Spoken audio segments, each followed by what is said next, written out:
Kwenye jua kali mara baada ya Maria kuwa akifuatiliwa na kina Thomas pamoja na kina Frank, hatimaye anaweza kukutana na Lucas na anaamua kwenda nyumbani kwao kwa mama yake kuweza kumshawishi kwamba yeye hakuweza kufanya chochote, lakini pia yeye mwanaume wake wa kipekee alikuwa ni Lucas. Kwa hiyo hana mwanaume mwingine ambaye alikuwa akimpenda zaidi yake, na hiyo ikaweza kuwa ni kama vile imefufua makaburi, kwa sababu tayari wa familia ya Lucas na mama yake tayari walikuwa wameshaweza kumove on na wameendelea na mambo yao mengine. Kwa hiyo ujio wa Maria kwenye maisha yao kwa mara nyingine unakuwa ni kama vile bugdha ambayo inakuja kuwa bugdhi tena. Kwa hiyo mama yake na Ruka anakataa kusikiliza kabisa chochote ambacho kinaweza kuzungumzwa na Maria. Kwa hiyo anaamua kumpotezea na kuachana naye, kisha Ruka anaamua kumchukua na kumtoa nje kabisa, kiasi kwamba hawataki kumsikiliza, huku akidai kwamba mwanzo, wakati una mahusiano na mwanangu na kipindi unaondoka, uliweza kusema kwamba sisi ni familia ya kimaskini na sisi ni walemavu, kwa hiyo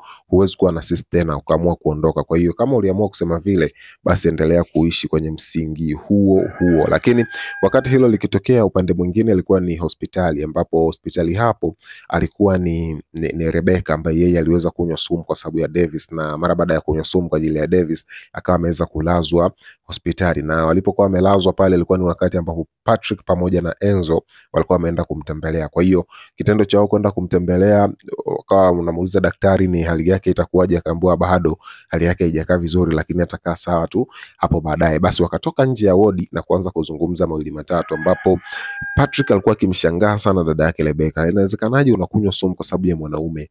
Ni mapenzi tu ambayo yanasababisha hivyo? Lakini Enzo anaingilia, anamwambia hapana, huenda labda kuna sababu zake nyingine ambazo zimepelekea. Lakini kitendo cha Patrick kusikia vile, akamwambia Enzo anyamaze kabisa, kwa sababu yeye anamjua vizuri Rebecca, na hata kabla hajaweza kuzimia vile aliweza kumfuata na kuanza kumwambia masuala ya mapenzi juu ya yeye na Davis. Kwa hiyo anaelewa fika kila kitu ambacho kimeweza kusababisha dada yake aweze kuwa hivyo. Kwa hiyo Enzo akajikuta hana neno, amekaa tu kimya sasa amsikilize. Lakini wakati hilo likiendelea, upande wa Davis akawa ndo anakuja sasa pale hospitali, na alipofika anakutana na Ana akiwa eneo lile, anamkumbatia, wanasalimiana, kisha anasema ngoja niende ndani nikawaone.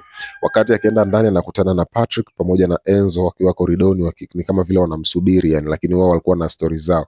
Na alipofika pale wakaanza kuzungumza mawili matatu, ambapo Patrick anamuelezea ukweli kwamba Davis haiwezekani uweze kumsababishia dada yangu matatizo kama hayo. Kwa hiyo Davis anakosa cha kusema na kibaki akitoa tu macho hivi. Lakini wakati hilo pia likiendelea, upande wa Mama Idi pamoja na Sophie, mama yake na Idi pamoja na rafiki yake na Semeni, wao walikuwa wamekaa pamoja wakizungumza, na Mama Idi alikuwa ni mbishi sana na mtetea sana mwanae Sophie, ambaye alikuwa ameletewa mashtaka kumhusu, ambapo mashtaka yenyewe ni kwamba ile mimba ambayo Sophie ameibeba sio ya mtoto wake Idi, lakini ile mimba ni ya Peter huyu ambaye pia na matatizo na Gloria, kwa maana kwamba ya kuweza kupoteza fahamu chumbani kwake na kuwa na mahusiano naye, licha kuwa Gloria ni mwanamke mwenye umri mkubwa sana, lakini ameweza kuwa na mahusiano naye.